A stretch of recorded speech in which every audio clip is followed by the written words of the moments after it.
예배 참석하신 여러분들을 환영하고 축복합니다. 영상으로 예배하시는 모든 분들도 환영하고 축복합니다. 우리 예배 가운데 하나님의 임재가 충만하도록 우리 통성으로 한번 기도하도록 하겠습니다. 우리 기도하도록 하겠습니다. 자비하신 아버지, 오늘 주의 이름으로 모였습니다. 두세 사람이 내 이름으로 모인 곳에 나도 그들 중에 있다 하셨던 주님, 오늘 우리 가운데 거하시며 함께 하심을 감사합니다. 하나님의 깊은 영광을 경험하게 하시고, 아버지 하나님, 우리 스스로 할 수 없는 연약함을 딛고 일어나 아버지 하나님께서 주시는 힘과 그 능력과 그 권능으로 주님을 섬기며 주님과 더불어 아버지 하나님 다시 일어날 수 있는 시간이 되도록 주님 역사하여 주옵시길 원합니다. 아버지, 내 마음을 아시는 아버지, 나의 형편과 나의 처지와 내가 살아가는 모든 것을 너무나도 선명하게 잘 아시는 아버지, 오늘 주께서 손잡아 주시길 원하는 마음으로 아버지 하나님 주님 앞에 왔사오니 주여 손잡아 주시고, 아버지 연약한 우리의 무릎을 강하게 세워주시고, 우리 스스로 할 수 없는 연약함을 하늘의 능력과 권능으로 주께서 주시는 그 영광으로 아버지 하나님 일어나 주님과 더불어 동행할 수 있도록 주님 도와주옵시길 원합니다. 아버지, 사막을 거닐다가 오아시스에서 아버지 하나님 쉼을 누리는 것처럼 아버지 광야 같은 우리 인생 가운데 오늘 주님 앞에 예배하는 이 예배가 오아시스가 되게 하시고, 아버지 하나님 이 예배가 주님 앞에 신과 안식이 되도록 주여 역사하여 주시고 주님 은혜와 사랑을 베풀어 주옵시길 원합니다. 하늘의 문을 활짝 열어주시고 아버지 하나님 앞에 믿음으로 나가는 모든 백성들의 예배를 하나님 받아 주시옵기를 원하고 기도합나이다. 병든 육체를 가져온 모든 질병을 예수 이름으로 고쳐주시고, 영적으로 눌려져 있는 모든 눌림과 결박을 예수 이름으로 풀어주옵시길 원합니다. 거룩한 내복과 치료의 역사가 주 예수 그리스도 이름으로 일어나게 하시고, 하나님 긍휼을 바라는 그들에게 긍휼의 은총을 허락하여 주시고, 목마른 가슴과 타는 가슴으로 주님 앞에 와서 주님을 구하각망하는 모든 하나님의 사람들에게 넘치는 은혜와 사랑으로 충만히 역사하여 주옵시길 원합니다. 영상으로 예배하는 모든 하나님의 백성들에게도 주님 함께 하시고 아버지의 은혜와 사랑을 베풀어 주시고, 연로하여 교회 가지 못하지만 저수에서 예배드리며 하나님 앞에 나가는 그들의 예배 가운데 하나님 응답하여 주시고, 자비하신 아버지 무릎 꿇고 하나님 앞에 나가는 그들의 열정을 기억하여 주옵시길 원합니다.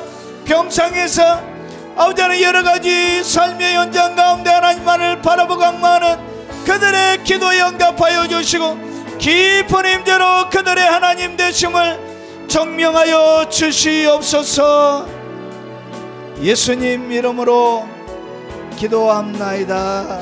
아멘.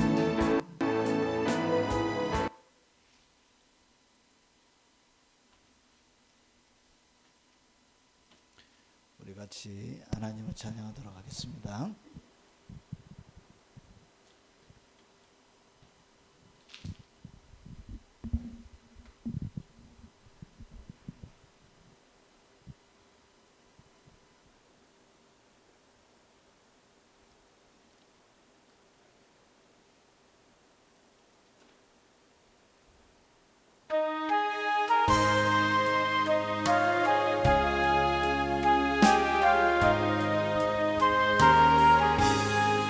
내 영혼이 은총 입어 충한 죄짐 벗고 보니 슬픔 많은 이 세상도 천국으로 와도다.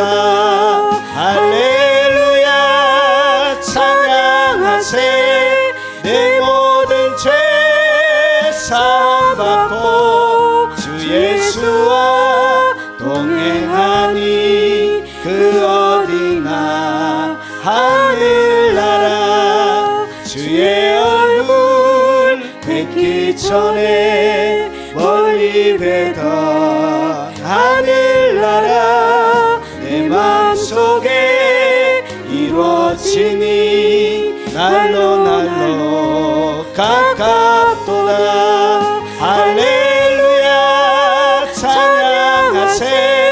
내 모든 죄 사함받고 주 예수와 동행하니 그 어디나 하늘나라 주의 얼굴 뵙기 전에 멀리 뵈던 하늘나라 내 맘속에 이루어지니 날로 날로 가깝도다.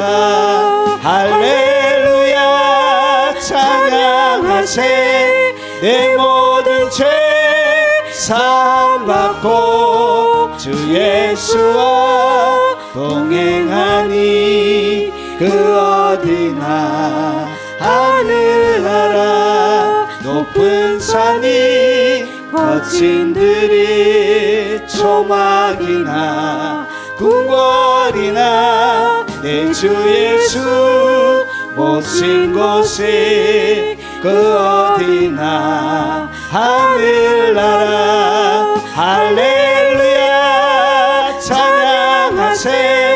내 모든 죄 사함받고 주 예수와 동행하니 그 어디나 하늘나라 높은 산이 거친 들이 초막이나 궁궐이나 내 주 예수 모신 곳이 그 어디나 하늘나라. 할렐루야 찬양하세. 내 모든 죄 사함받고 주 예수와 동행하니 그 어디나 하늘나라.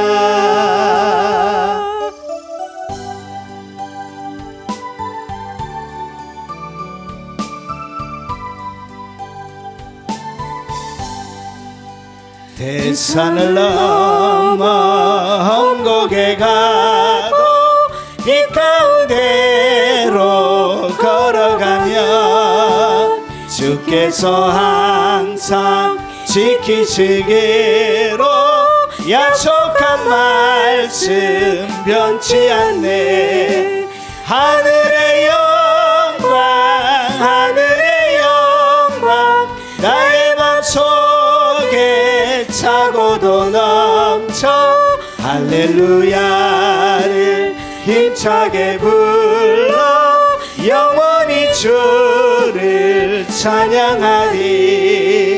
캄캄한 밤에 다닐지라도 주께서 나의 길 되시고 나에게 밝은 빛이 되시니 길 잃어버릴 염려 없네.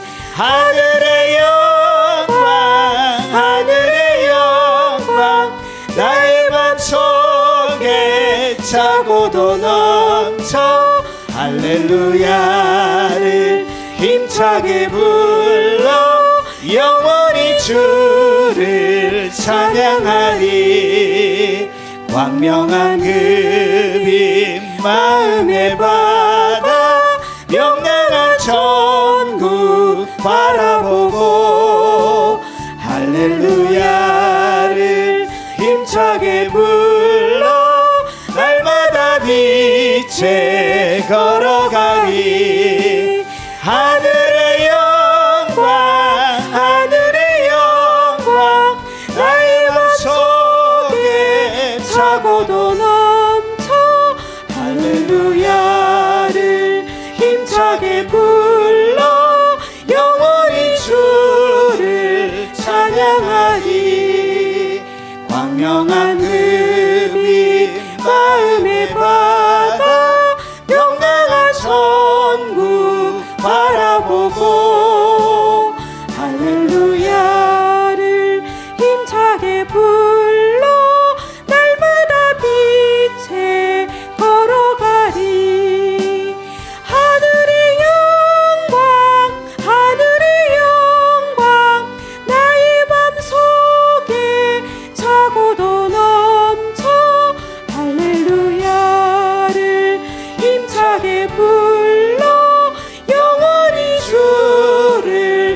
찬양하리.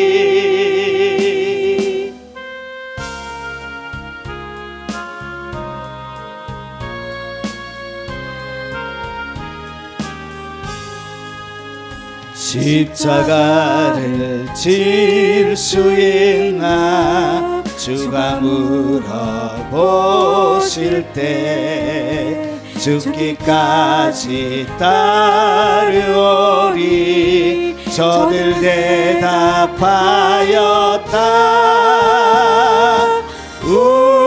우리의 심령 주의 것이니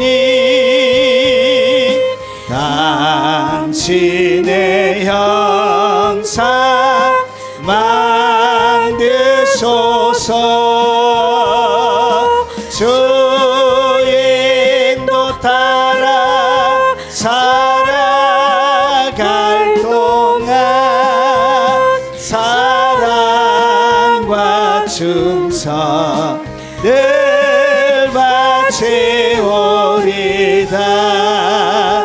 너는 기억하고 있나 구원받은 강도를 저가 회개하였을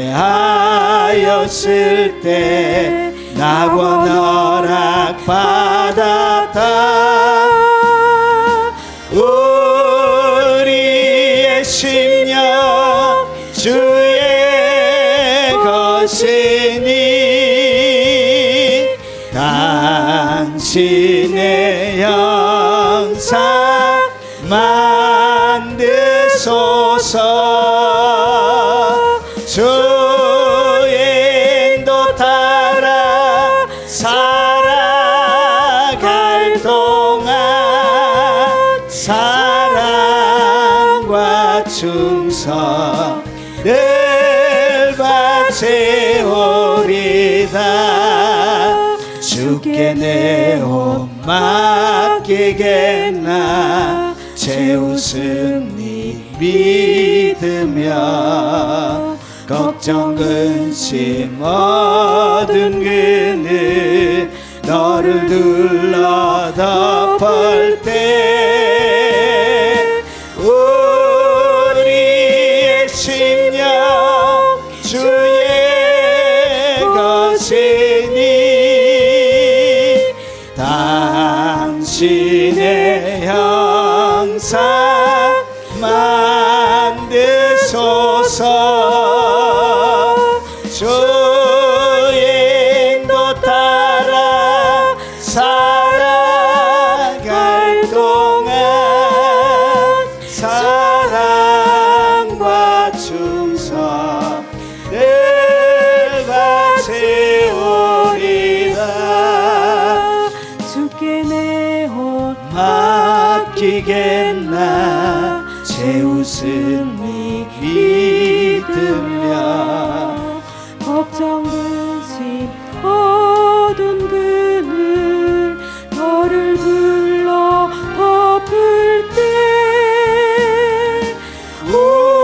우리의 심령 주의 것이니 당신의 형상 만드소서. 주인도 따라 살아갈 동안 사랑과 충성 늘 바치오리다. 이런 일 다 할 수 있나 주가 물어보실 때 용감한 자 옛날처럼 선뜻 대답하리라.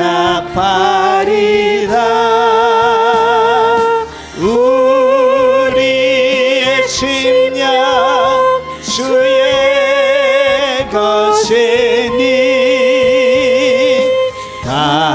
당신의 형상 만드소서.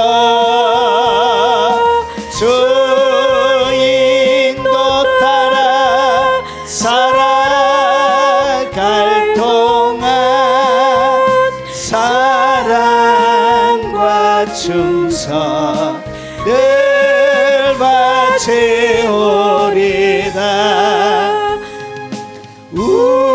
우리의 심령 주의 것이니 당신의 형상 만드소서.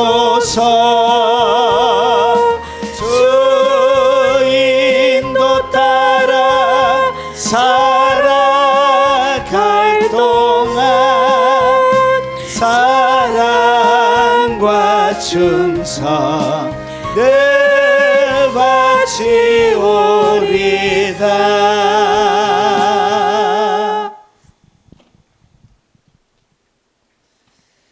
하나님의 말씀을 바로 살펴보도록 하겠습니다. 참 그리스도인의 특징, 진짜 그리스도인은 어떤 특징을 가지고 있는지 5번째입니다. 산상수훈을 중심으로 살펴보고 있습니다. 오늘 5번째 제목은 빛의 전사, 그리고 감동과 기적의 사람들, 그런 제목으로 같이 한번 나눠보도록 하겠습니다. 예수 믿는 사람들은 누구라고요? 빛의 전사라는 것이죠. 빛을 발하는 전사. 그리고 이 전사들을 통해서 어떤 일이 일어나느냐?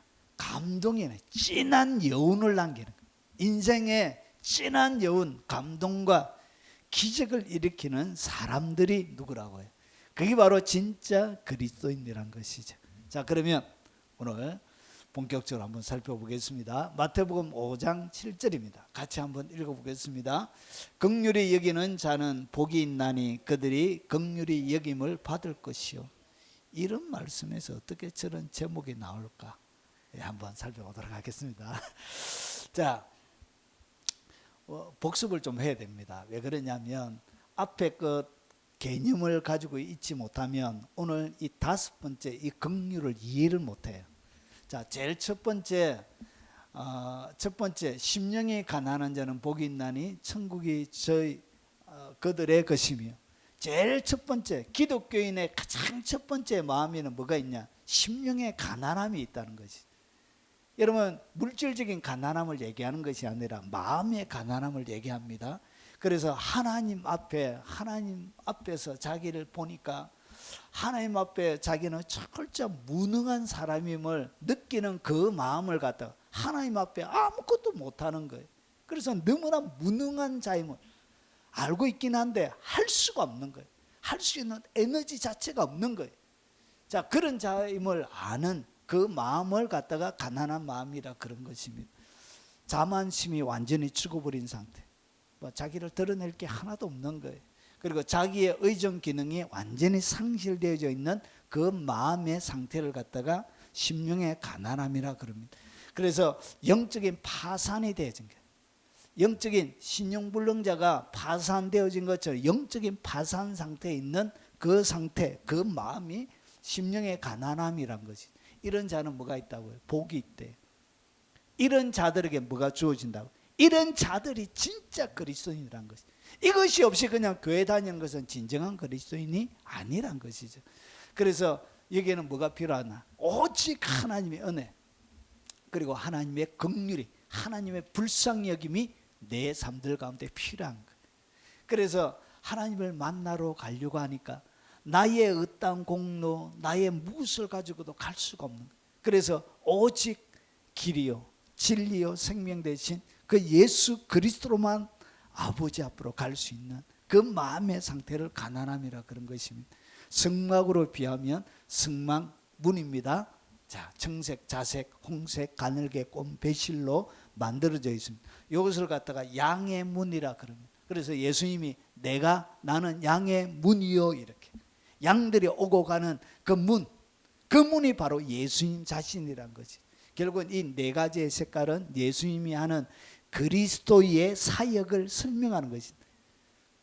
그래서 청색은 생명 되신 예수 그리스도, 자색은 왕 되신 예수 그리스도, 홍색은 피 흘려 십자가에 피 흘려 죽어주시는 예수 그리스도, 그리고 이 흰색은 가늘게 꼰 배실, 흰색은 성결하신 예수 그리스도. 그래서 이 그리스도의 그 사역을 통해서 비로소 하나님 앞으로 갈 수 있는 길이 열리게 되어진 것입니다. 그러면 이 문을 통과하려고 하면 마음의 상태가 가난한 상태가 되어져야 되는 거예요. 자, 그리고 나서 그 다음에 마음이 딱 가난하게 되어지면 사람들의 마음속에는 뭐가 생기냐? 사람의 마음속에 애통함이 터져요. 마음에 가난함을 가지고 있는 사람은 항상 뭐가 터져 나오냐? 애통이 나와요. 제대로 살고 싶은데 자기를 바라보니까 한숨만 나오는 거예요. 자기를 바라보니까 절망만 나오는 것입니다. 자, 그래서 이 애통하는 것은 무에 대한 애통이냐? 죄에 대한 경건하고 거룩한 애통이에요. 날마다 죄 짓고 살아가는 자신을 바라보니까 애통이 터져 나오는 거예요. 이것은 영적인 애통을 얘기합니다. 이런 부모가 죽어서 하는 애통이 아니고요. 이거는 자연적인 것이죠.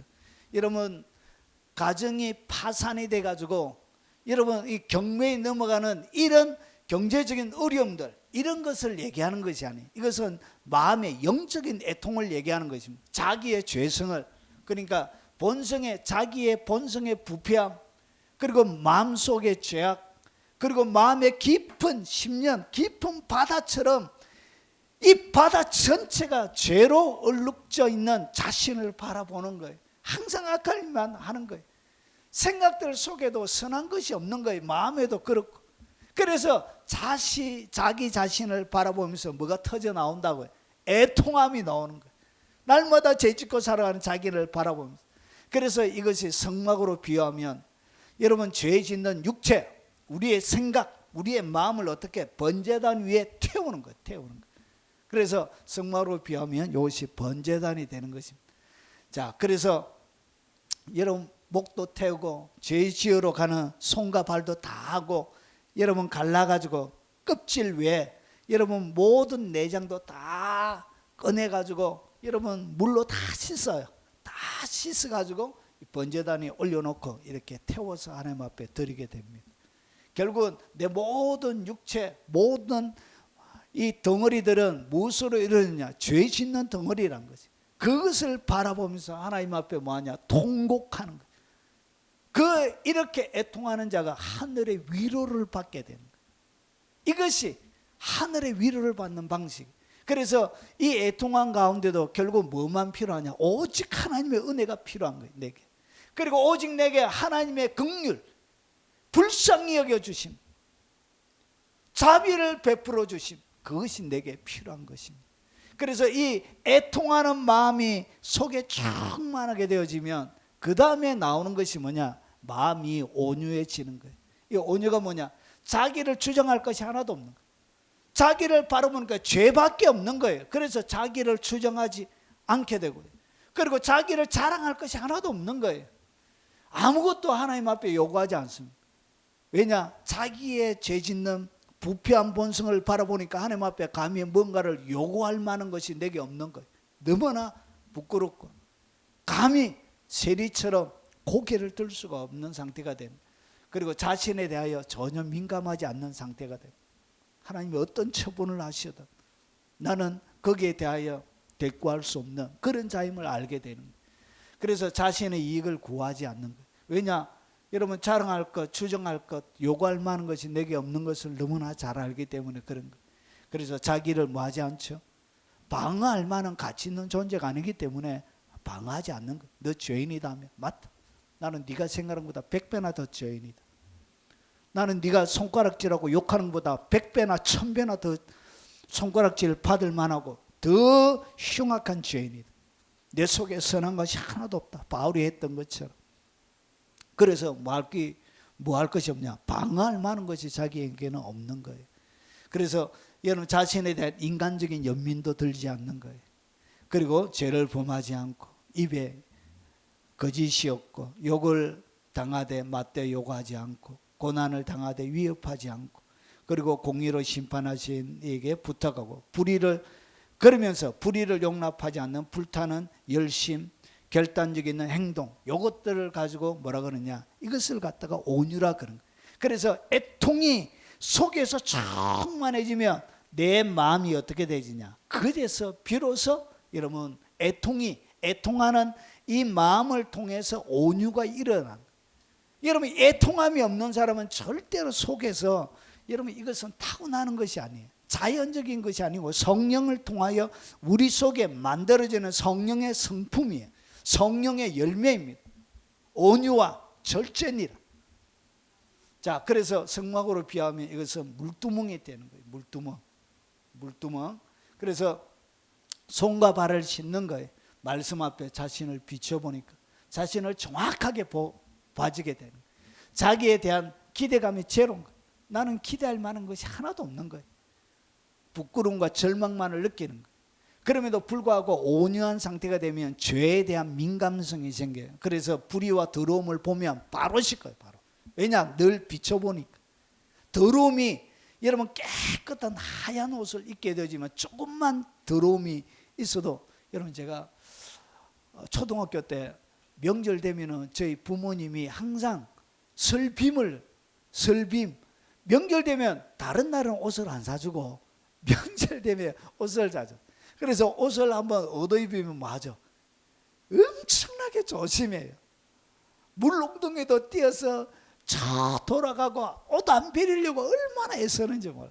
그와 똑같이 돼. 마음이 깨끗해지고 마음이 정결해지고 온유한 상태가 되죠. 죄에 대하여 더럽히는 게 대하여 아주 민감해져. 그래서 바로 씻게 되는 거예요.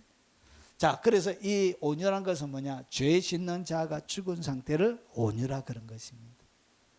자, 그래서 이 죄 짓는 상태가 죽은 이 상태 가운데도 뭐가 필요하다? 오직 하나님의 은혜가 필요한 거예요.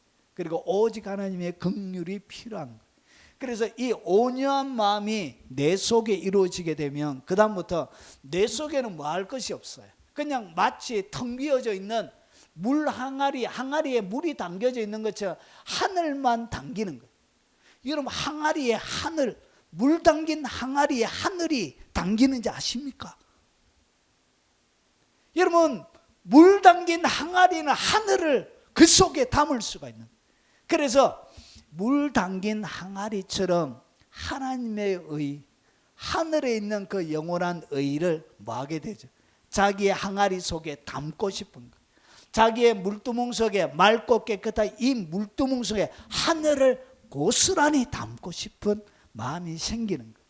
그래서 하늘에 일어나는 것처럼 그렇게 하나님이 원하시는 의를 추구하게 되는 거예요. 자, 그래서 이 의가 뭐냐? 과거에 죄 짓고 하나님 없는 삶을 철저하게 거부하는 거예요. 이제는 먹구름을 담고 싶지 않는 거예요. 이제는 깜깜함을 담고 싶지 않고 맑디 맑은 청량한 하늘을 그 항아리 속에 담고 싶은 거예요.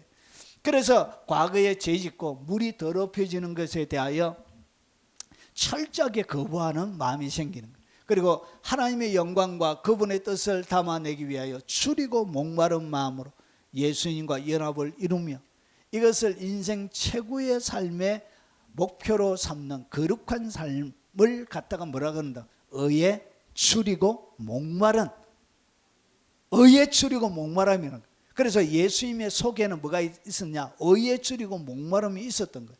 그래서 예수님이 드시는 음식이 뭐였냐?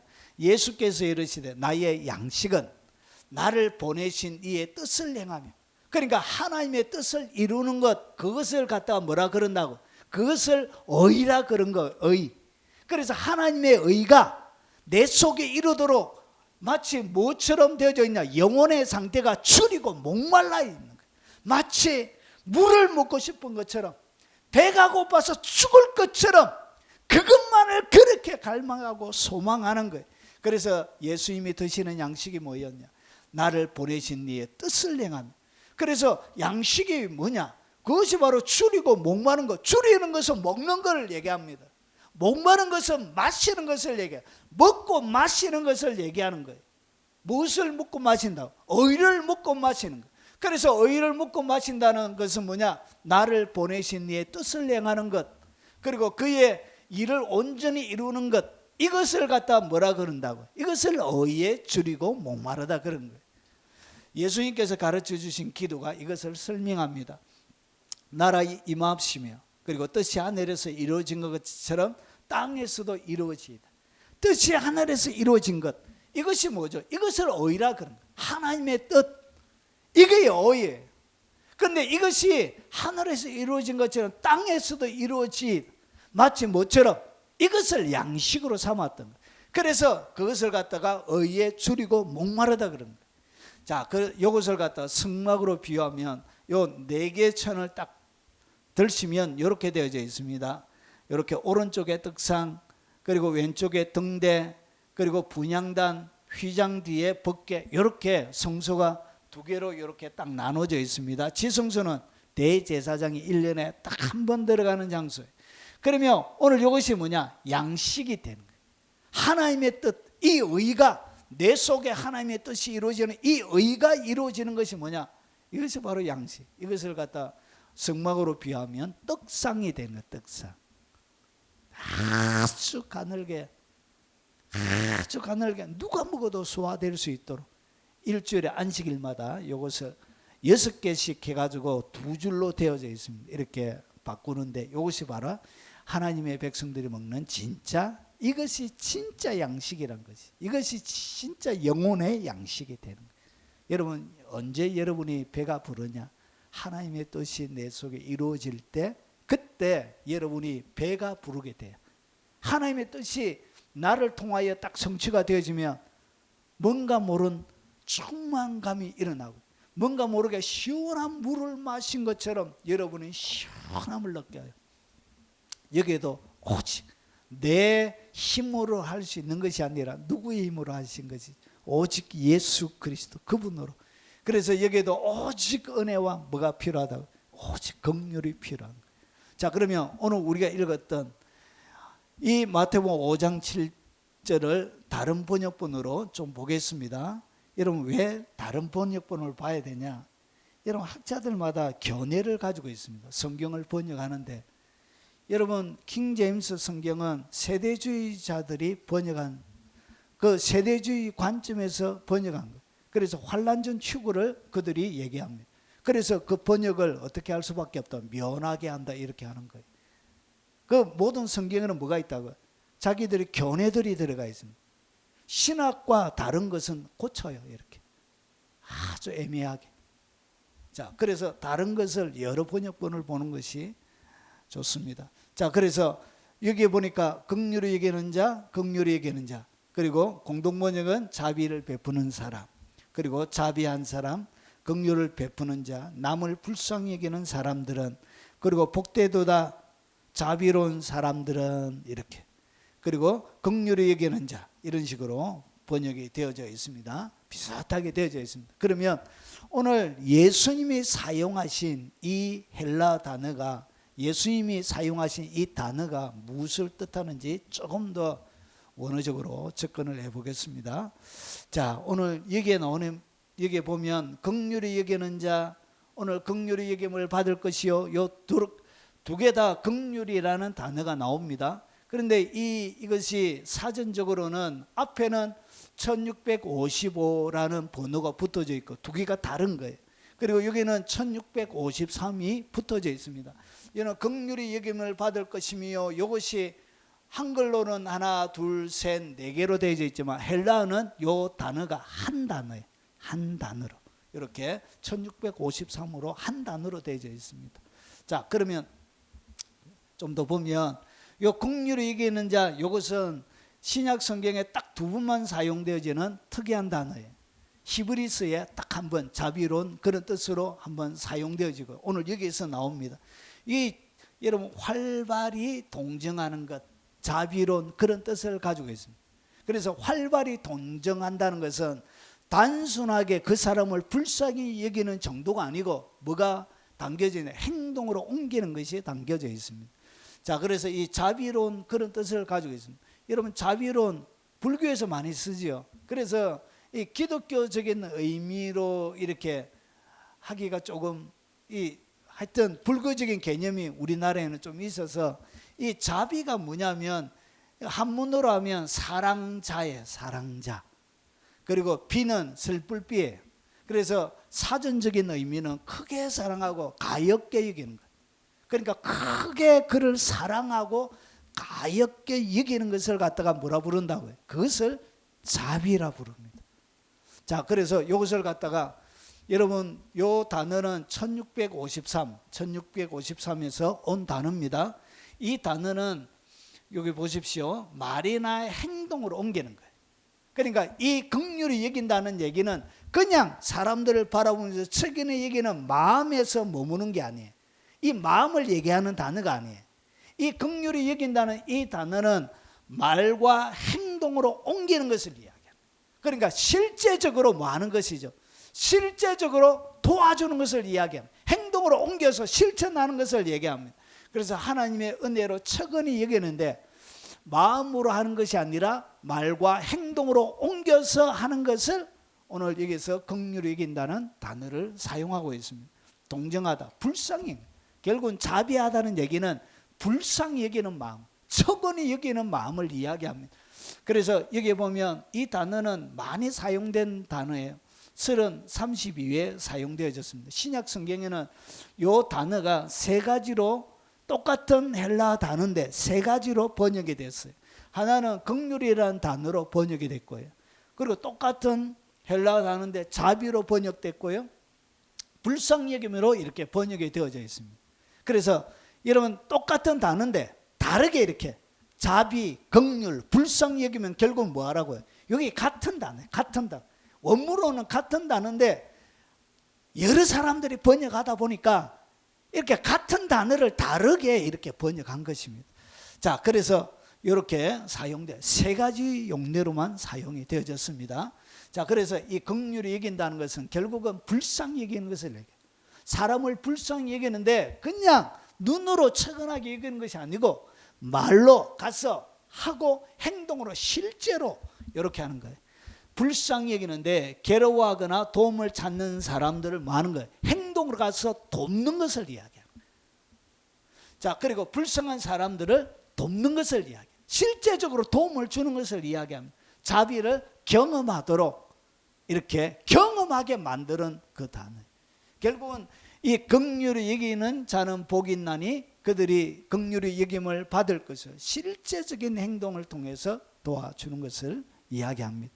여러분 이 긍휼은 타고나는 자연적인 성품 가운데도 사람들을 잘 도와주는 사람이 있습니다. 참 이타적이고 여러분 선을 많이 베푸는 사람들이 있습니다. 그런데 이것은 그걸 얘기하는 게 아니에요. 오늘 여기서 이야기하는 이 긍휼, 불쌍히 여김, 이 자비도 성령을 통하여 하는 것입니다. 그러면 이것이 어떻게 가능해지느냐? 여러분 자기의 심령, 자기가 얼마나 가난한 자임을 하나님 앞에 쓸모없는 오직 하나님의 은혜만이 필요한 자임을 철저하게 느끼는 그자. 그리고 그 느끼면서 그 속에 끊임없이 죄짓는 애통함을 가지고 있는 그자. 그래서 자기를 향하여 어떠한 자랑이나 민감함이나 그리고 자기를 방함이나 드러낼 것이 없는 아무 쓸모없는 그런 자임을 그 심령 가운데 느낄 때 오직 하나님의 의에 줄이고 목마르고 그분이 원하는 것만 추구할 때 그때 나오는 것이 뭐라고요? 그게 바로 긍휼이란 것이죠. 성경이 이야기하는 긍휼은 이렇게 나오는 거예요. 오늘 네 가지가 없이 나오는 그것은 자연적인 긍휼을 얘기하는 게 아니에요. 하나님의 존재 앞에 자기의 추하고 더럽고 나약함을 철저하게 경험하고 내가 그렇게 하나님의 긍휼을 필요한 자임을 알기 때문에 그 긍휼을 가지고 똑같이 여러분 긍휼이 필요한 그들에게 뭐 할 수 있죠? 긍휼을 베풀 수 있는 사람이 되는 것입니다. 자, 그러면 조금 더 볼게요. 여러분 하나님께서 베푸시는 긍휼에는 성경을 여러분 읽다 보면 긍휼에 대한 이야기가 많이 나와요. 그런데 하나님이 베푸시는 긍휼에는 뭐가 있냐? 여러분 몇 가지 특징을 가지고 있습니다. 여러분 이 애통하고 의에 줄이고 온유와 그리고 여러분 의에 줄이고 목마른 가슴을 하면 그 여러분 항아리에 담겨져 있는 물에 번제단 그 위에 뭐가 담기냐? 여러분 하늘이 담겨요. 하늘이 담겨 하나님이 보이기 시작하는 거예요. 그러면서 그들이 뭘 경험하냐? 오직 하나님의 은혜와 긍휼을 경험한다고 했죠. 그래서 하나님의 긍휼과 이 하나님의 은혜를 경험하는데 이 긍휼을 자기가 먼저 경험하는 거예요. 무엇을 경험하냐? 여러분, 하나님의 긍휼이 끝이 없다는 것을 그가 경험하는 거예요. 자기의 그 가난한 마음, 여러분 가난한 심령, 의에 추리고 목마른 심령, 그 온유한 심령, 의에 추리고 목마른 그 심령 가운데 경험하는 오직 하나님의 은혜와 그 하나님의 긍휼을 경험하니까 이 하나님의 긍휼이 끝이 없는 거예요. 하나님의 불쌍여김이 끝이 없는 거예요. 그래서 거기에 대하여 뭐 하게 되냐? 감동하게 된 거예요. 그 하나님 앞에 자기의 나약함, 쓸모없는 그 모든 것들을 듣고도 날면, 여러분, 우리는 깨진 항아리와 같은 존재였습니다. 우리의 삶 자체가 깨진 항아리. 그런데 깨진 항아리를 어떻게 물을 담을 수 있느냐? 여러분, 깨어진 항아리에 어떻게 가득 물을 담을 수 있느냐? 저수지에 던지는 거, 바다에 던지는 거. 하나님의, 우리는 깨진 항아리와 같은 그런 쓸모없는 존재고 물 하나도 보존하고 담을 수 없는 쓸모없는 존재지만 주님의 바다의 사랑의 그 바다에, 하나님의 긍휼의 바다에 들어가니까 깨진 항아리와 같은 나도 물이 가득 채워지는 것을 경험하게 되는 거예요. 그것이 뭐냐? 하나님의 은혜가 끝이 없는 거예요. 여호와의 인자와 긍휼. 인자도 이것이 긍휼과 거의 비슷한 단어예요. 그래서 긍휼이 뭐하죠? 무궁하다는 것은 끝이 없다는 거예요. 정해져 있는 끝이 없다는 것을 갖다가 성경은 무궁이라고 얘기해요. 히브리 단어는 이 두 개의 단어가 끝이 없다, 끝나다, 그리고 앞에는 없다, 이렇게 되어 있어요. 그러니까 끝이 없는 단어를 갖다가 성경은 뭐라 그러냐? 무궁이라. 그래서 하나님의 그 사랑을 경험하게 되는 거예요. 이때 여러분 넘치는 하나님의 긍휼을 여러분이 경험하게 되는 거예요. 그런데 이 긍휼, 하나님의 이 자비하심, 불쌍여김이 끝이 없는 거예요. 끝이. 그 하나님 앞에 감격하게 되는 거예요. 여러분, 그것이 아니고, 그것뿐만 아니고 이 긍휼이 주의 크신 긍휼, 긍휼 앞에는 무슨 단어를 붙이고 있다고? 긍휼이 너무나 크더란 것이.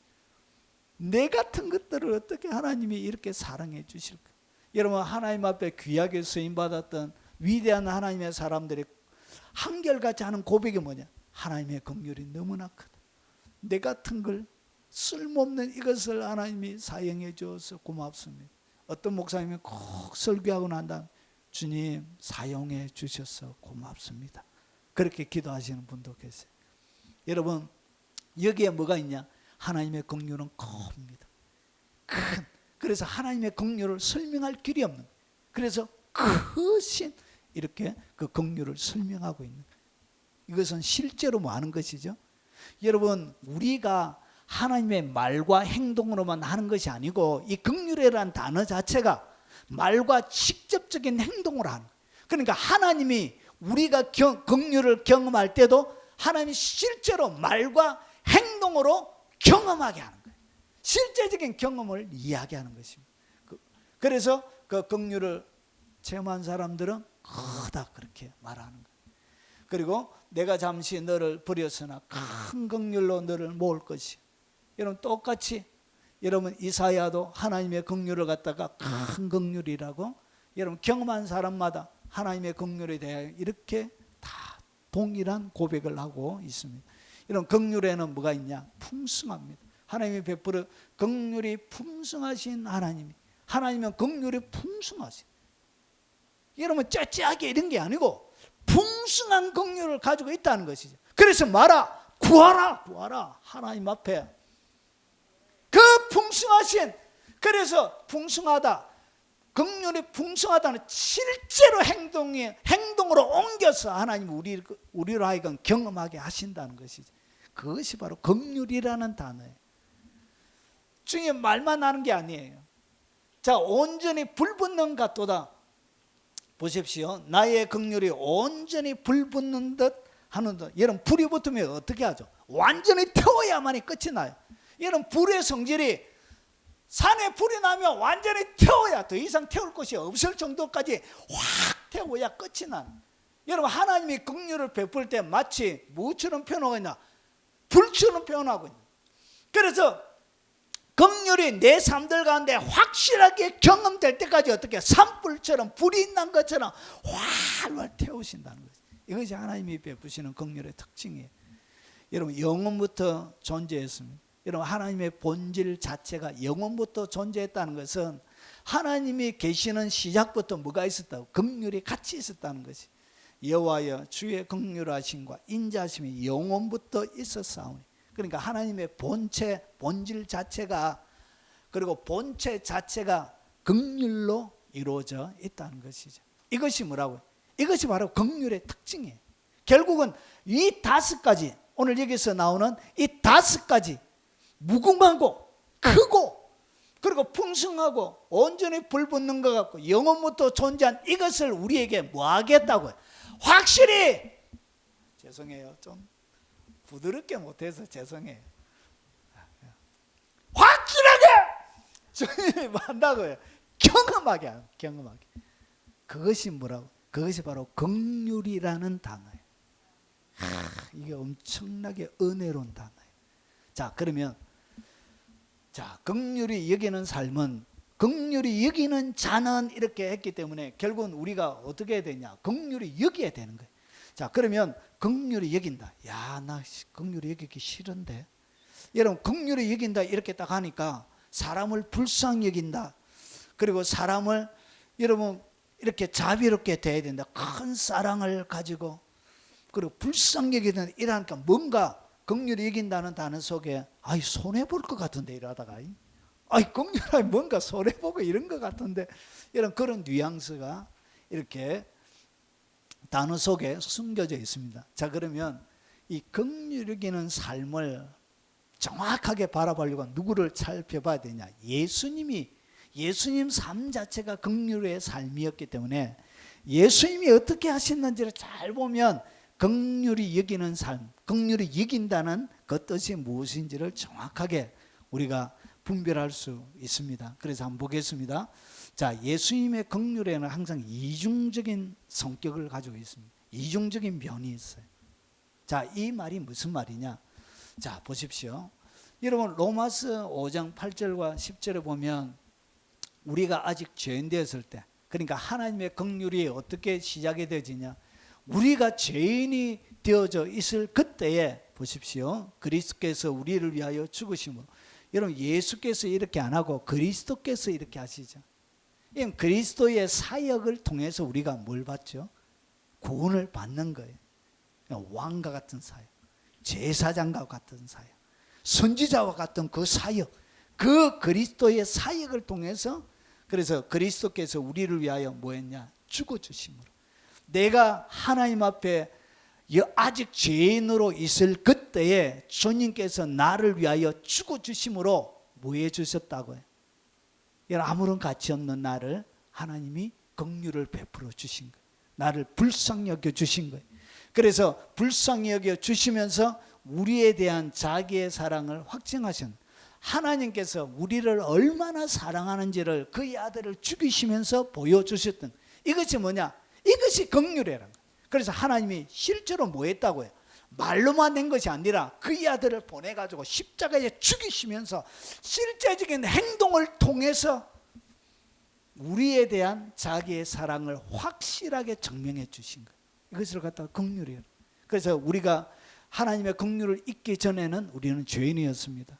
그리고 그러면 이제 우리가 그의 피로 말미암아 의롭다 하심을 받았은즉 더 그로 말미암아 진노하시면서 구원을 받을 것이니, 우리가 원수 되었을 때 그의 아들의 죽으심으로 말미암아, 오늘 앞에 죄인 되었을 때 우리가 원수 되어 있을 바로 그때, 그러니까 우리에게는 아무런 희망이 없는 깨진 앙아리와 같은 그런 존재로 있을 그때에 그의 아들을 죽으심으로 실제적으로 행동으로 옮겨서 그의 아들의 피값으로 우리를 구원해 주신 거예요. 이것을 갖다 뭐라 그러냐? 이것이 긍휼이에요.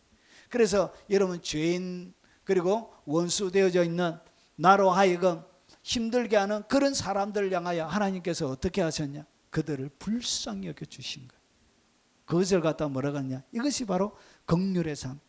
여러분, 반드시 죄인이기 때문에 여러분의 죄의 값을 받아야 되고, 원수이기 때문에 반드시 복수를 해야 됨에도 불구하고 복수하지 않고 죄를 죄로 여기지 않고 그들을 오히려 대신해서 죽어주시는 그 삶이 뭐라? 그것을 갖다 이런 것을 갖다가 긍휼이라 그런 거예요. 해골이라는 곳에 이르러 거기서 예수를 십자가에 못 박고 누가 못 박았냐? 로마의 군병들이 못을 박은 거예요. 그래서 그렇게 하니 하나는 우편에 하나는 좌편에 있더라. 이에 예수께서 가라사대 아버지여 저희를 사하여 주옵소서. 자기 하는 것을 알지 못함이니라 하시더라. 저희가 그의 옷을 나누어 제비 뽑을세. 로마 군병들이 자기를 죽일 때도 주님이 어떻게 하시냐? 아버지여 저희를 사하여 주십시오. 저들이 알지 못하고 행한 그 무수한 일들을 하나님 긍휼을 베풀어 주세요. 이렇게 그 영혼이 뒤에 당하게 될 영원한 지옥에 들어가서 당하게 될 그 아픔을 바라보면서 하나님께서 그들을 어떻게 했냐? 처근하게 바라보신 거예요. 오히려 가해자들을 향하여 불쌍히 하나님께서 바라보신 거예요. 이것을 갖다가 뭐라 그러냐? 이런 것을 긍휼이라 부르는 거예요. 너희는 가서 내가 긍휼을 원하고 제사를 원치 아니하노라. 여러분 불쌍히 여김을 원한다 그 말이에요. 예, 그래서 제사를 원치 않노라 하신 뜻이 무엇인지 비유라. 내가 의인을 부르러 온 것이 아니요 죄인을 부르러 왔노라.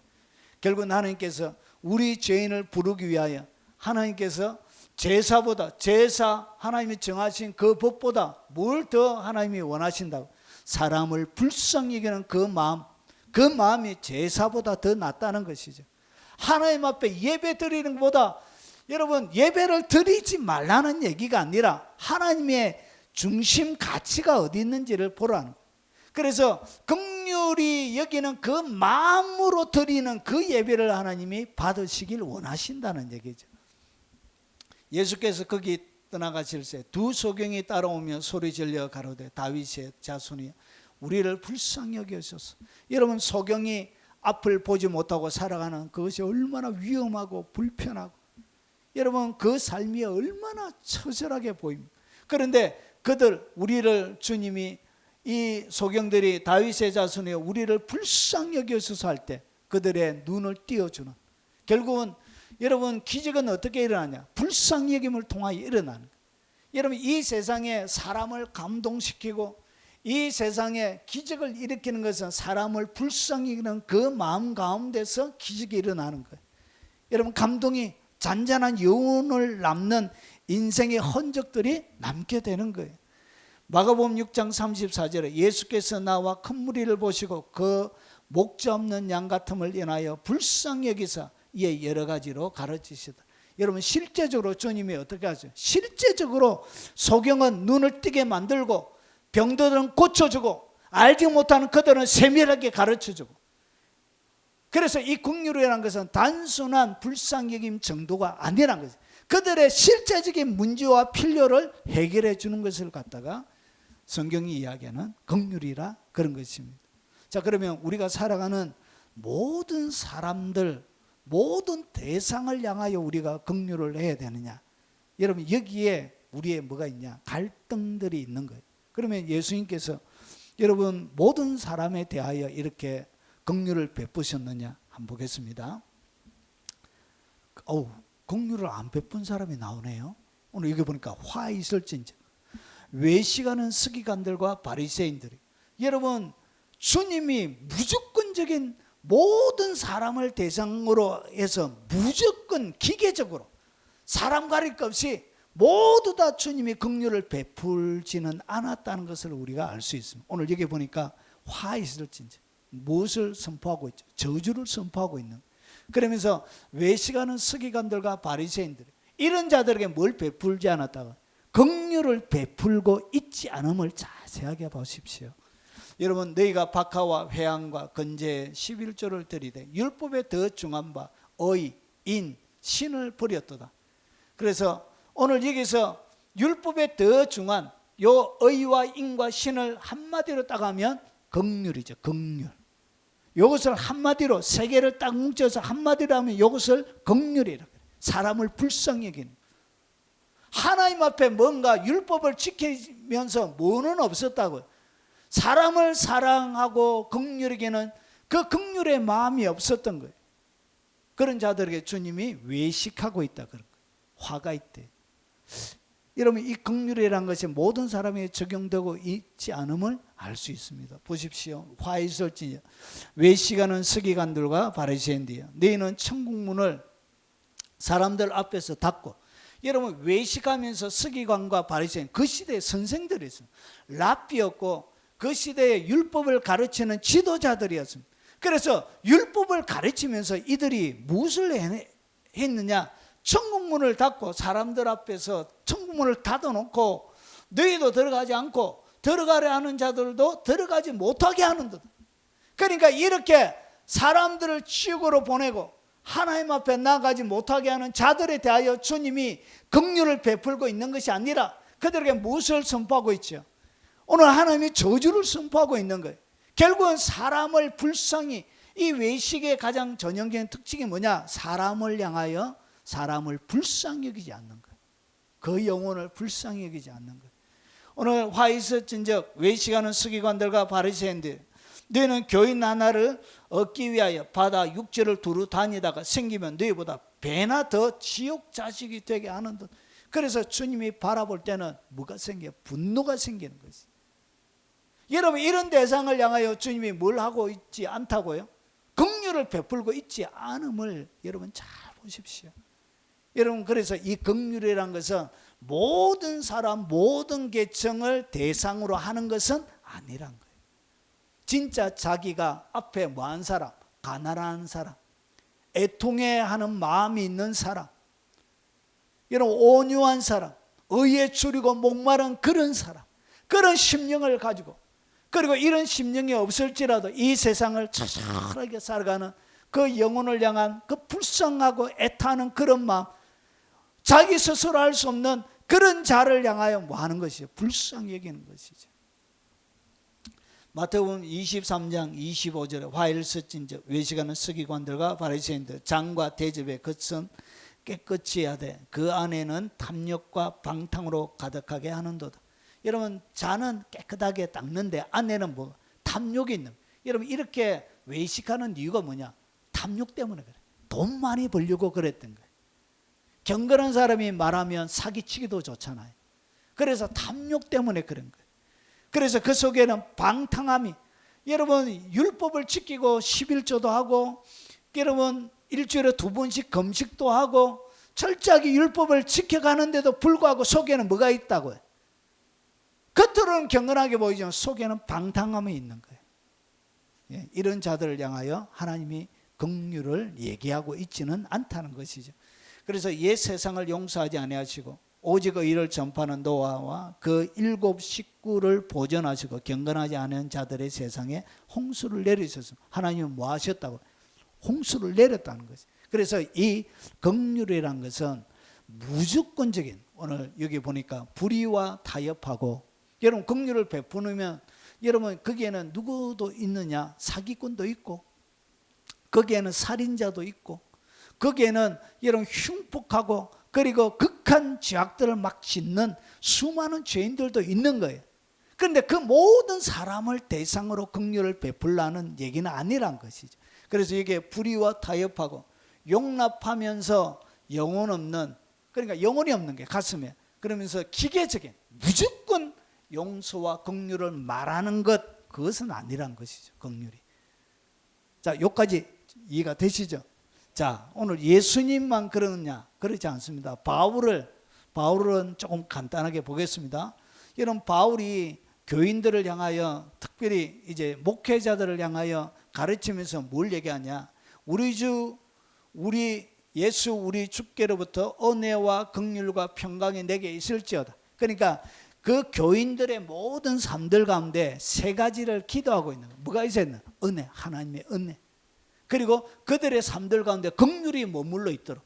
그러니까 긍휼이 여기는 삶을 살아라고 그렇게 얘기하는 거예요. 긍휼, 그리고 평강을 이야기하는 거예요. 그래서 이 세 가지는 항상 같이 가요. 은혜가 있어야, 은혜는 개념이 좀 큰 죄 자체에 대한 그런 큰 개념이라면, 긍휼은 정말 불쌍하고 측은하고 가련한 삶의 현장 가운데 힘들어하는 그들을 향한 측은히 여기는 그런 좀 협소적인 의미들이 있습니다. 자, 이런 자들에게 하나님이 항상 뭘 준다고? 평강을 주는 거예요. 그래서 그리스도인들에게 뭐가 있어야 된다고? 긍휼히 여기는 마음이 있도록 기도하고 있는 거예요. 여러분 에베소서 4장 32절에 보면 서로 인자하게 하며 불쌍히 여기면, 불쌍히 여기는 것을 갖다 뭐라 그랬죠? 긍휼이라 그랬죠. 불쌍히 여김, 자비, 긍휼, 이 단어는 똑같은 단어를 이렇게 다르게 번역하고 있는 거예요. 그래서 인자하게 불쌍히 여기며 긍휼을 베풀며 서로 용서하기를 하나님이 그리스도 안에서 너희를 용서하신 같이 하라. 그래서 불쌍히 긍휼을 베푸는 것이 뭐죠? 실제로 용서를 해주는 것이에요. 자기의 삶들 가운데서 내가 부당한 대우를 받지만 용서해 주는 거예요. 그래서 서로 용서하기를 하나님이 그리스도 안에서 너희를 용서하신 거야. 내가 그렇게 뭐 했다고? 그렇게 내가 용서함을 하나님 앞에 받았기 때문에 나도 뭐 하라고? 용서해라는 것이. 여러분 용서하지 못하는 이유가 뭐냐?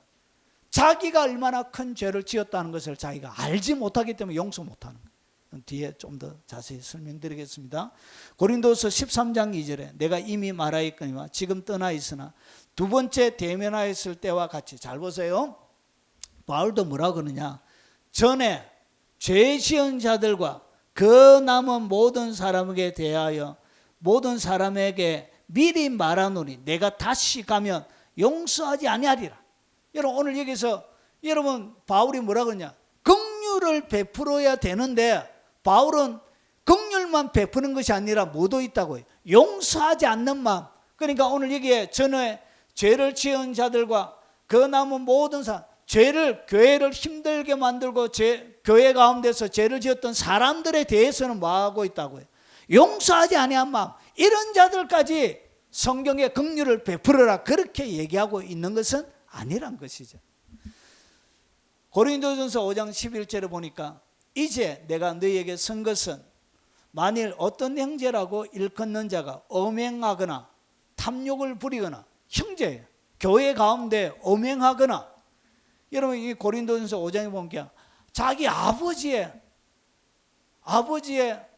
그 계모죠. 계모와 같이 뭐 했다고요? 성적인 엄난을 지은 거예요. 계모에게. 그래서 엄행하거나 탐욕을 부리거나 우상 숭배하거나 모욕하거나 술 취하거나 속여 빼앗거든 사귀지도 말고, 아니 긍휼을 베풀으라 해놓고 긍휼히 여기는 자는 복이 있나니 저희가 긍휼히 여김을 받을 것이요 이렇게 해놨는데 오늘 여기서 보니까 긍휼에 대해서 얘기하고 있는 것이 아니라 오늘 뭐 하고 있죠? 속여 빼앗거든 뭐 하지 말라, 사귀지도 말라, 이런 자들은. 그래서 이 긍휼이란 것이 모든 대상을 향하여 하는 그런 기계적인 행동이 아니란 것이죠. 그래서 사귀지 말고 그런 자와는 함께 뭐 하지도 말라, 먹지도 말라는 것이. 같이 밥 먹지도 말라, 같이 앉아가지고 얘기도 하지 말라는 것이죠. 여러분 식사하면서 뭐 하죠?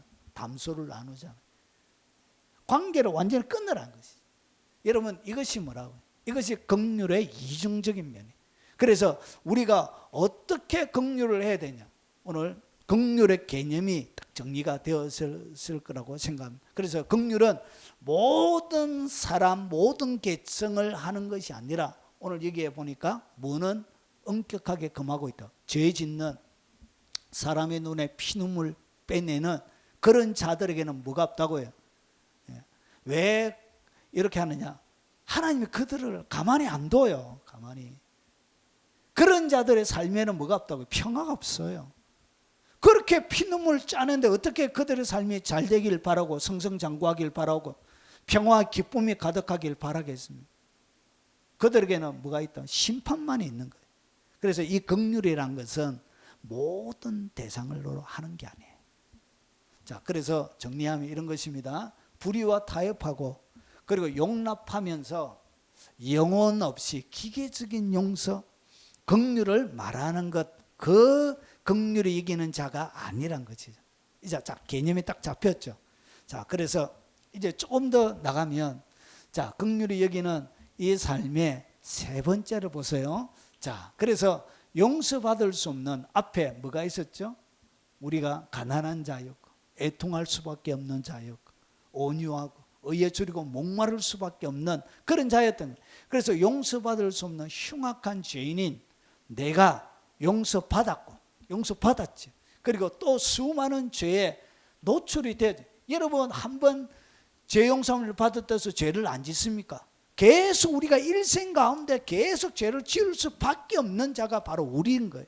그래서 일생의 과정 가운데 계속적인 용서와 긍휼이 우리의 삶들 가운데 필요한 거예요. 그래서 타인의 잘못 필요한 삶이기 때문에 타인의 잘못을 뭐하고 용서하고, 왜냐 우리도 용서받아야 되기 때문에 우리 계속적으로 용서가 우리의 삶들 가운데 필요하기 때문에 계속적인 하나님의 불쌍히 여김이 내게 계속 필요하기 때문에 여러분 타인의 잘못을 뭐하고 용서하고 그리고 불쌍히 여기는 삶을 살아야 되는, 그것을 갖다가 뭐라 그런다, 그것을 갖다가 긍휼히 여기는 삶이라 그런 거예요. 자, 이것을 예수님께서 이렇게 설명하십니다. 마태복음 18장에 보니까 그때 베드로가 나와 이르되 주여 형제가 내게 죄를 범하면 몇 번이나 용서하여 주리까. 그래서 보통 3-4번 하잖아요. 어느 나라에는 한 3-4번 하는 거예요. 근데 바울이 이 베드로가 어떻게 했냐, 거기에다가 2를 곱하고 더하기 1을 낸 거예요. 그래서 3-4번이 아니고 7번까지 하리까. 그러면 예수님이 야, 이 베드로 새롭게 보이는데, 아우 베드로 너는 나를 닮아서, 이렇게 알 줄 알았는데 예수님의 대답은 자기의 생각을 초월해 버린 거예요. 그러니까 긍휼이 얼마나 큰지 무궁한지. 예수께서 이르시되 내게 이르노니 7번뿐만 아니라 7번을 70번까지라도 할지니 7번을 갖다가 70을 곱하면 490번. 여러분 한 사람이 하루에 490번 한 사람을 대상으로 죄짓기가 거의 불가능합니다. 이것은 할 수 없는 거예요. 우리 제가 신집사님에게 하루 동안 490번 잘못을 할 수가 없어요. 한두 개는 몰라도 말 실수해가지고. 그러면 이것은 뭐냐, 끊임없이 뭐 해주라, 그가 회개하고 나올 때 뉘우칠 때 끊임없이 횟수를 살리지 말고 용서해 주라, 그 말이에요. 자, 그러면 여기에 보니까 왜 그렇게 해야 되는지 예수님이 비유로 설명합니다. 그러므로 천국은 그 종들과 결산하려 하던 어떤 임금과 같으니, 그러니까 두 사람을 예수님이 소개합니다. 결산할 때 10,000달란트 빚진 자 하나를 데려오면 빚을 얼마나 짓다고요? 이야, 이거 참말로 얘가요 빚을 너무 세게 낸 거예요. 빚을, 이야, 하나님 부자기는 부자인가. 그래서 어떻게 했냐, 갚을 것이 없는지라. 여러분 10,000달란트를 어떻게 갚아요? 그래서 주인이 명하여 그 몸과 아내와 자식들, 그래 10,000달란트 계산부터 제가 어제 해봤습니다. 자, 10,000달란트를 계산하니까 어제 제가 오전 10시 57분에 어제 이 1g이 얼마였냐, 103,038원 65전 이렇게. 그래서 이것을 10,000달란트는 31달란트가 34kg예요. 그래 10,000달란트를 이렇게 하면 그램으로 하면 얼마 되냐, 3억 4천 그램 돼요. 3억 4천 그램 곱하기 103,038 하니까 이렇게 돈이 이렇게 쫙 오는데 35조가 돼. 여러분 10,000달란트가 얼마라고요? 35조. 이야, 빚을 냈는데 뭐 1-2억 정도가 아니에요. 35조를 빚을 낸 거예요. 그러니까 마지막 주님 앞에 서서 35조를 계산하려고 하니까 능력이 안 되죠. 그래서 갚을 것이 없는지라 주인이 명하여 그 몸과 아내와 자식들과 모든 소유를 다 팔아갖게 하라. 자식도 아내도 모조리 다 팔아가지고 갚게 하라. 그러니까 종이 엎드려 절하며 이르되 내게 참으소서 다 갚으리다. 그는 어떻게 35조를 다 갚아요? 그래서 그 종의 주인이 불쌍히 여겨 놓아 보내며 그 빚을 탕감하여 줘. 그러니까 하나님의 긍휼을 구할 때 하나님은 뭐 해준다? 긍휼을 구해준다. 35조를 탕감해 준 거야. 이야, 내가 살다 35조 빚을 탕감해 준 얘기는 성경에는 읽어본 적이 없어. 이야, 참말로. 자, 이렇게. 그런데 그 종이 나가서 자기에게 100데나리온 빚진 동료한 사람을 만난 거야. 100데나리온은 얼마냐? 여러분 달란트로 하면 0.0168 달란트예요. 그러니까 10,000달란트와 0.0618 요거는 비교가 안 되는 거예요. 여기서 여러분 노동자 하루 품삯이 1데나리온이에요. 그러면 100데나리온은 여러분 노가다 하루 가면 보통 한 13만 원 받는데 15만 원 치고 100일 하면은 1,500만 원 받게. 35조와 1,500만 원, 1,500만 원 빚진 자에게 얘가 어떻게 하는지 한번 보겠습니다. 자, 붙들어 목을 잡고, 이야, 목을 잡았네. 아이고, 목을 잡고 이러되 맥살을 잡았다 그 말이죠. 빚을 갚아라. 그러면서 동료가 엎드려 간 거야. 자기가 한 것보다 훨씬 더 세게 1,500, 자기는 35조 빚을 탕감받았던 이 사람이 1,500만 원 빚진 사람에게 뭐라 그러냐? 자, 내게 참아주소서 갚으리다 하되 허락지 아니하고, 자기는 용서받았습니다 불구하고 허락하지 않고 가서 그 빚을 갚도록 옥에 가. 여러분 밖에 나눠야 일을 해가지고 갚을 건데 옥에 가다 버린 거예요. 그래서 그 동료들이 그것을 보고 몹시 딱하게 여겨 주인에게 가서 그 일을 다 알리니, 이에 주인이 그를 불러다가 말하되 악한 종아, 내가 빌기에 내가 내 빚을 전부 탕감하여 주었거늘 내가 너를 불쌍히 여긴 같이 너도 내 동료들을 불쌍히 여김이 마땅하지 아니하냐고. 결국은 이것이 뭐예요? 긍휼히 여기는 거예요. 불쌍히 여김. 그래서 주인이 노하여 그 빚을 다 갚도록 그를 옥졸들에게 넘기니라. 너희가 각각 마음으로부터 형제를 용서하지 아니하면 나의 하늘 아버지께서도 너희에게 이와 같이 하시리라. 그러면 여러분이 용서하지 않으면 뭐하지 못한다? 용서받지 못한다. 그러면 무조건 용서해야 되는 거예요. 여러분 이것은 사실은 이것이 좀 어려워요. 왜 그러냐? 여러분 오늘 여기서 보여주는 것은 그 이야기를 하려고 주님이 그런 게 아니에요. 오늘 하나님과 사람에게 죄 짓는 무게에 대해서 주님은 오늘 설명해 주고 있는 거예요. 여러분 하나님 앞에 사람의 죄의 무게가 1달란트. 이 달란트라는 것은 무게를 얘기해요. 무게. 그래서 34kg 무게로 하는 거예요.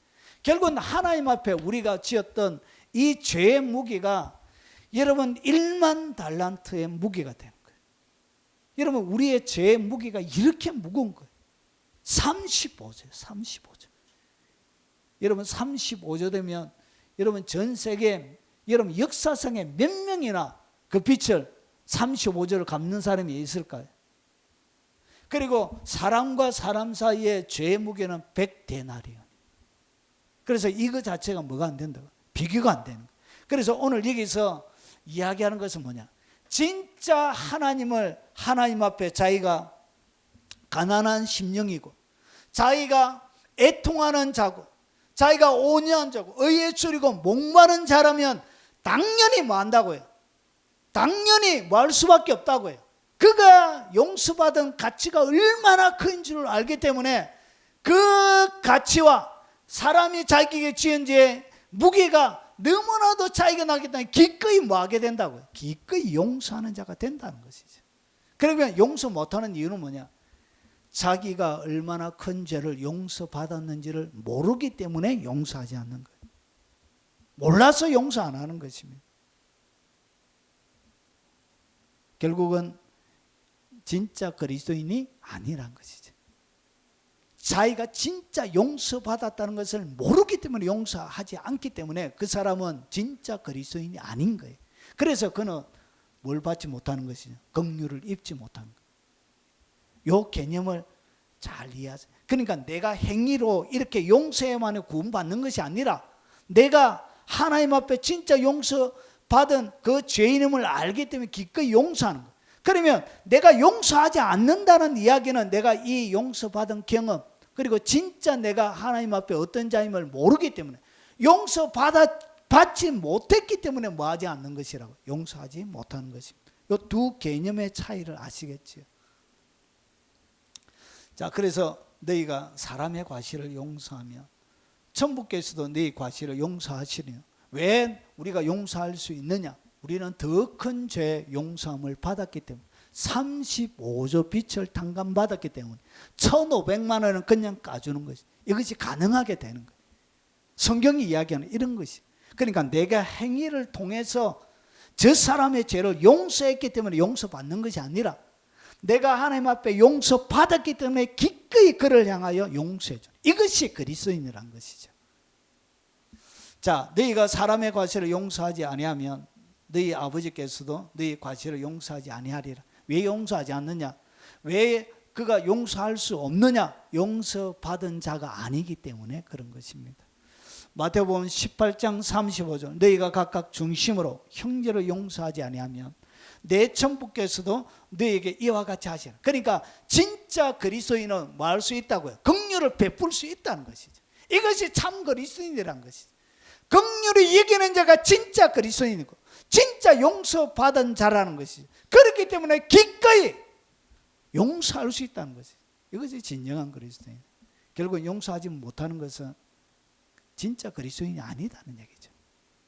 진짜 용서받은 경험이 없기 때문에 용서 못하는 거예요. 그러면 오늘 이 이야기는 그는 진짜 하나님의 사람이 아니라는 것을 얘기해요. 그래서 천부께서도 너희와 이와 같이 하시라. 그는 용서 안 받았기 때문에 하나님께서 그를 용서하지 않는 것입니다. 이 개념을 잘 이해하시겠죠? 자, 그래서 마가복음 11장 25절 서서 기도할 때 아무에게나 혐의가 있거든 용서하라. 왜냐? 더 큰 죄 용서함을 받았기 때문에 그런 거예요. 그래서 그리하여야 하늘에 계신 너희 아버지도 너희의 허물을 사하여 주시리라. 여러분, 용서하지 않는 마음에는 기도가 하나님 앞에 드려지지 않습니다. 기도가 안 올라가요. 왜냐? 용서하지 못하는 사람의 그 기도는 하나님이 받지 않습니다. 혐의가 있거든 용서해야 돼요. 그래야 기도가 뚫려요. 그래서 그리하여야 하늘에 계신 너희 아버지께서 너희 허물을 사해 주시리라. 왜냐? 내 허물은 더 크기 때문에. 그래서 내 심령 가운데 내가 얼마나 가난한 자인지 하나님 앞에 무능한 자인지를 철저하게 깨달을 때 이것이 가능하게 됩니다. 애통할 때 날마다 죄 짓는 자기 자신을 알기 때문에 죄 짓는 동료를 기꺼이 나도 그런데 나는 네보다 더해 이렇게 하면서 용서해 줄 수 있게 되는 거예요. 결국은 나를 방어할 만한 원래 고통당하고 어려움 당하는 것 괜찮아. 원래 내 그런 사람이야. 기꺼이 받아들이게 되는 거예요. 그래서 오직 의에 줄이고 목마른 가슴으로 하나님 앞에 나갈 때 이 네 개의 마음의 상태에서 뭐가 나온다고요? 다른 사람을 향한 긍휼의 강이 흐르기 시작하는 것입니다. 이렇게 긍휼의 강, 용서의 강이 흐르는 거예요. 그래서 그들이 돌로 서대반을 치니 여러분 서대반이 돌에 맞아 죽으면서도 서대반이 부르짖어 이르되 주 예수여 내 용을 받으시옵소서. 무릎을 꿇고 크게 불러 이르되 주여 이 죄를 그들에게 돌리지 마옵소서. 이 말을 하고 자니 왜냐? 긍휼히 여기는 자기는 더 큰 용서함을 받았던 자임을 그가 너무나 잘 알기 때문에 자기에게 가하는 위에 그리고 자기의 생명을 빼앗는 살인 앞에서도 그들을 위하여 기도하는 긍휼의 마음이 나오는 거예요. 누가 새롭게 이 긍휼의 마음 가운데 누가 치명적인 상처를 입죠? 사도 바울이. 사도 바울의 심장에 여러분 잊혀지지 않는 진한 살아있을 때보다 그의 죽음을 통하여 더 진한 여운이 감동이 사도 바울의 심장을 강타하는 것입니다. 이것이 긍휼이 사람을 감동시키는 거예요. 이것이 바로 기적의 삶이란 것이죠. 그가 살이 여러분 민수기 12장에 그가 살이 반이나 썩어 여러분 구스 여인을 취했을 때 미리암과 아론이 이 세상에서 가장 온유한 모세를 비방했습니다. 그래서 하나님이 누나 미리암에게 문둥병이 나게 했습니다. 그래서 살이 반이나 썩어 모태로부터 죽어서 나온 자같이 되지 않게 하소서. 모세가 여호와께 부르짖어 이르되 하나님이여 원컨대 그를 고쳐주옵소서. 자기를 비방했던 그 누나를 향하여 여러분 공동체 가운데 자기의 영광을 치명적으로 그러니까 반대 세력으로 만들어서 소요가 일어날 수 없는 큰 위치에 있는 사람이 자기를 비방했는데도 대신해서 하나님 앞에 기대해 주는 거예요. 이것이 긍휼히 여기는 마음이에요. 자기가 얼마나 큰 죄인인지 아는 사람만이 이런 기도를 해줄 수 있는 것입니다. 요셉의 형들이 요셉을 팔아서, 여러분 노예로 팔아서 날마다 싫어하고 미워하고 구박하고 타박하고 놀리고, 그리고 여러분 웅덩이에 빠뜨리고 발가벗겨서 여러분 애굽의 노예로 팔았던 그 잔인한 형님들, 요셉의 형들이 그들의 아버지가 죽었음을 보고 말하되 요셉이 혹시 우리를 미워하여 우리가 그에게 행한 모든 악을 다 갚지 아니할까. 아버지가 죽고 나서 요셉이 칼을 자기들에게 겨눌까 봐 그들의 마음이 전전긍긍했습니다. 자, 요셉이 그들에게 이르되 두려워하지 마소서, 내가 하나님을 대신하리까. 하나님이 자기를 보냈다는 것이죠. 자, 당신들은 나를 헤아려 하였으나 하나님은 그것을 선으로 바꾸사 오늘같이 많은 백성의 생명을 구원하게 하시려 하셨나이다. 당신들을 두려워하지 마소서. 당신들은 두려워하지 마소서. 내가 당신들과 당신들의 자녀를 기르리이다 하고 그들을 간곡한 말로 위로하였다. 여러분 피해 당한 그가 오히려 여러분 그들의 가해자를 향하여 여러분 간곡하게 위로하고 그들의 두려움을 제거해주고, 그리고 그들뿐만 아니라 그들의 자녀까지 기르는 넉넉한 긍휼을 베풀어주는 그런 마음이 생기는 것입니다. 이것을 갖다가 뭐라 그러냐? 긍휼히 여기는 것이란 것이죠. 자, 누가복음도 마찬가지로 여러분 선한 사마리아, 여러분 시간이 너무 많이 갔기 때문에 빨리 넘어가겠습니다. 그래서 어떤 사마리아 여행 중에 그를 보고 불쌍히 여겨서, 여러분 제사장도 지나고 레위인도 지나갔지만 여러분 사마리아인 개돼지 취급받는 그 사람이 어떻게 했냐?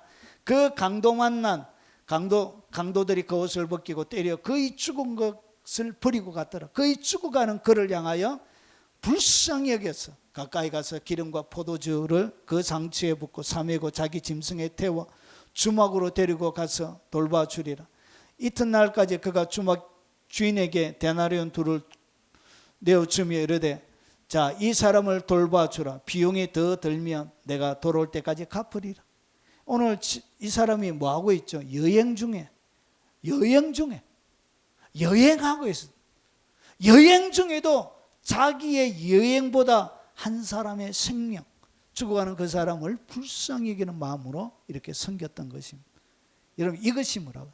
이것이 긍휼히 여기는 마음이에요. 여러분 그래서 여러분 비용이 더 들면 여러분 그때 갚으리라. 이 두 데나리온도 지금으로 이야기하면 30만 원쯤 돼요. 30만 원. 이 적은 돈이 아니에요. 자, 그래서 이르되 자비를 베푼 자니이다. 자비를 베풀었다는 것은 긍휼히 여겼다는 거예요. 불쌍히 여긴 자라는 것이죠. 예수께서 이르시되 가서 너도 이와 같이 하라. 이것이 뭐라고? 이것이 바로 긍휼히 여기는 자가 긍휼히 여김을 받는다는 얘기입니다. 그래서 이것을 성막으로 비유하면 껍데기를 벗기면 이렇게 되어집니다. 이렇게 앞에 보면 뭐가 있죠? 떡상 앞에 보면 덩대가 있는 거예요. 덩대는 뭐 하는 것이죠? 빛을 비추는 것이죠. 자, 그래서 등대는 빛을 비추는데, 자, 이와 같이 너희 빛을 사람에게 비추게 하라. 여러분 빛을 비추는데 사람 앞에 빛을 비추는데 너희가 빛이 있대요. 그러면서 저희로 너희 착한 행실을 보고 하늘에 계신 너희 아버지께 영광을 돌리게 하라. 그러니까 이 빛이 뭐라고요? 등대에 나오는 이 빛이 결국은 사람들 앞에 비치는 너희의 착한 행실이라는 것이죠. 그러니까 이 빛, 결국 이 긍휼이 결국 뭐라고요? 이 긍휼이 바로 빛이란 것이죠. 그래서 이것을 갖다가 에베소서 5장 8절에 이렇게 바울이 설명하면, 너희가 전에는 어둠이었더니 이제는 주 안에서 빛이라. 그러니까 너희는 세상의 소금이고 세상의 빛이라. 그래서 너희는 주 안에서 빛이라. 빛의 자녀들처럼 행하라. 빛의 여미는 모든 착함, 오늘 여기서 나오는 너희의 착한 행실이죠. 그래서 착함, 의로움, 진실함. 그래서 불의와 함께 있을 수는 없는 거예요, 긍휼이. 그래서 주를 기쁘시게 할 것이 무엇인가 시험하라. 이것이 어떻게 하면 주를 기쁘시게 할 것인가 시험하라는 거예요. 이것이 뭐죠? 의에 줄이고 목마른 것이죠. 자, 그래서 너희는 열매 없는 어둠의 일에 참여하지 말고 도리어 책망하라. 어둠의 일에는 뭐 하지 말라? 어떤 어둠의 일에 함께하지 말라는 것이죠. 그들이 엄밀히 행하는 것들은 말하기도 부끄러운 것들이라. 그래서 이 빛을 비추는 거예요. 이것이 결국은 성막의 무엇을 얘기하는 거죠? 등대, 빛된 삶을 얘기하는 것이죠. 자, 이것이 뭐냐? 바로 빛의 전사가 되는 거예요. 이 긍휼은 뭘 얘기하냐? 빛의 전사를 설명하는 거예요. 이 빛의 전사, 결국은 그들의 긍휼, 그리고 그들의 착한 행실, 이런 것이 뭐냐? 사람들에게 감동을 주고, 이것이 뭐냐? 이 긍휼의 기적을 일으키는 거예요. 그래서 이 긍휼이 이기는 자는 긍휼이 이김을 받는다는 이야기는 결국은 빛의 전사가 되는 거예요. 성막으로 등대의 삶을 살게 되는 거예요. 이런 사람들이 결국은 감동과 기적을 일으키는 주님의 용사가 되는 것입니다. 자, 그래서 긍휼히 여기는 자에게 주시는 복이 뭐냐? 긍휼히 여김을 여러분이 받습니다. 앞에서 얘기한 것처럼 여러분 똑같이 하나님께서 여러분 가운데 여러분을 불쌍히 여겨, 하나님이 불쌍히 여겨 주신대. 그리고 괴로워하거나 도움이 찾을 때 주님이 여러분을 도와주신대. 그리고 불쌍한 사람들을 하나님이 여러분의 불쌍한 인생을 확실히 행동으로 도와주신대. 그리고 여러분이 자비를 경험하게 만들어 주신대. 이것이 긍휼히 여기는 자들에게 주시는 하나님의 복입니다. 자, 그래서 긍휼히 여김을 받게 됩니다. 자비한 자에게는 주의 자비하심을 나타내시며, 자비가 뭐라고? 긍휼이라 그랬죠. 그래서 긍휼히 여기는 자에게 주의 자비하심을 주님이 확실하게 보여줘. 말로만 아니고 행동으로 딱 옮겨가지고 여러분에게 예수님을 보내서 십자가에 죽이심과 똑같은 방식으로 하나님이 움직여서 행동해서 여러분의 자비를 확실히 경험하도록 해주신다는 것이죠. 그리고 이 긍휼히 여기는 자에게는 엄청난 복이 있습니다. 자, 그것이 뭐냐? 자손이 복을 받게 돼요. 자, 그런 종일 은혜를 베풀고 꾸어주니, 이것이 긍휼이죠. 긍휼히 여기는 사람, 꾸어주고 불쌍히 여기고 그의 자손이 복을 받게 돼요. 여러분, 긍휼히 여기는 삶에게는 여러분 자손에게, 자녀들에게 넘겨주는 최고의 유산입니다. 최고의 유산이 뭐냐? 악착같이 다른 사람들 두드리 패고 갈취하고 사기치가지고 막 해가지고 돈을 물려주는 것이 유산이 아니라, 여러분이 이 땅 가운데 자녀들에게 물려줄 수 있는 최고의 유산은 여러분 긍휼의 삶을, 긍휼히 여기는 삶을 사는 것입니다. 그것이 최고의 유산이에요. 그리고 마지막입니다. 생명과 공의와 영광을 얻게 됩니다. 공의와, 그래서 긍휼은 공의와 같이 가는 거예요. 공의와 같이 가지 않는 긍휼은 주님이 원하는 긍휼이 아니에요. 그래서 공의와 인자, 이런 구약에는 이 긍휼이라는 단어가 주로 인자 이렇게 나와요. 그래서 인자를 따라 구하는 자, 공의와 긍휼을 따라 구하는 자는 주님이 뭘 준다고? 생명을 얻게 해요. 이 땅 가운데 생명을 누리게 돼요. 그리고 여러분의 삶을 어떻게 하냐? 하나님이 공의로 딱 지켜줘요. 여러분이 억울한 일 당하지 않도록, 여러분이 해코지를 당하지 않도록, 사기꾼들이나 악한 자들이 와서 여러분을 해하지 못하도록 여러분의 삶을 공의로 딱 해주세요. 그럼 마지막에 뭘 주냐? 영광을 줘요. 하늘의 영광으로 여러분이 행한 모든 일에 대하여 여러분 하늘의 별처럼 빛나게 하나님께서 여러분 가운데 영광을 주시면, 이것이 뭐냐? 긍휼히 여김을 받는다는 뜻입니다. 여러분, 오늘 긍휼히 여기는 자에게 복이 있나니 그들이 긍휼히 여김을 받을 것이요. 이 말씀이 여러분의 말씀이 되시길 주의 이름으로 축원합니다. 우리 오늘 들은 말씀 기억하면서 1절만 찬양하고 각자 기도하시다가 돌아가시도록 하겠습니다.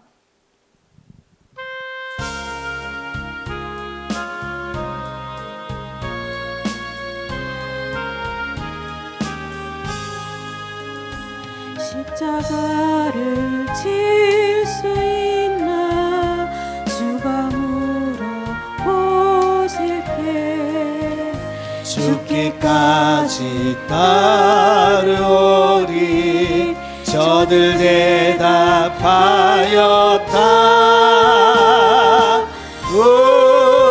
우리의 심령 주의 것이니 당신의 형상 만드소서. 주의 인도 따라 살아갈 동안 사랑과 충성 늘 바치오리다.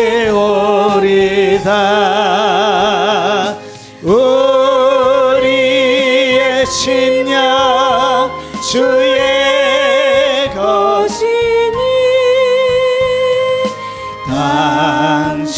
주인의 형상 만드소서. 주인도 따라 살아갈 동안 사랑과 충성 늘 바치오리다. 우리 주여 한 부분에 동성으로 기도하도록 하겠습니다. 주여, 거룩하신 아버지, 하늘의 능력과 권능을 주시옵소서.